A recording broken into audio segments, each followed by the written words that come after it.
Good day, this is Mr. K's and this is 21.1a. Our subject today is China and how they tried to resist European imperialism. China rejects trade offers due to self-sufficiency. Self-sufficiency. They thought they did not need anybody. Realized China at times was ethnocentric. They believed they were superior to others and did not want to share their cultures or their goods with anybody else. After all, what could these inferior dogs, give the Chinese?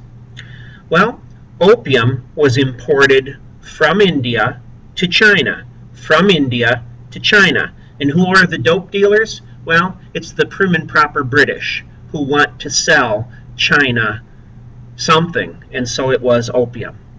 This leads to the Opium Wars. 1839, British Navy defeats Chinese outdated ships. Chinese outdated ships.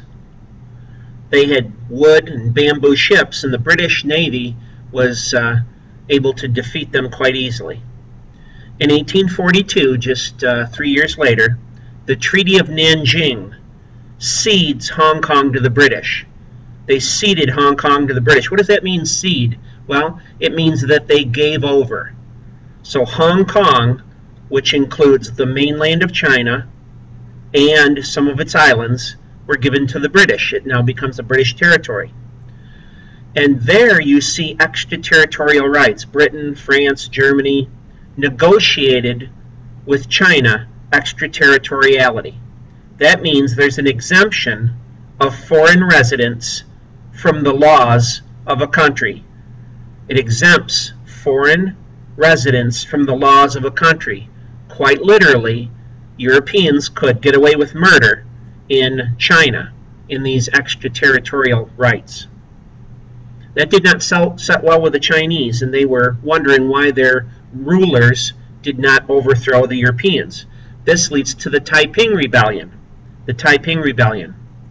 A gentleman by the name of Hong Shui Quan leads a failed attempt to rebel against the Qing rule. Q-I-N-G. It's pronounced Qing, the Qing rule. There were attacks by Qing, British, and French troops that bring an end to the Taiping Rebellion. Attacks by Qing, British, and French troops bring an end to the rebellion. But 20 million people die. 20 million people die in that rebellion. Another influence is a sphere of influence. It's an area in which a foreign nation controls trade and investment. It's a little different than extraterritorial rights, but a sphere of influence is an area in which a foreign nation controls trade and investment, and we see that in China. Now, European nations are taking a bite out of China. The United States did not want any colonies, but they didn't want to be shut out of trade either. So we see the open door policy negotiated in 1899. The U.S. proposed that China's doors be open to merchants of all nations.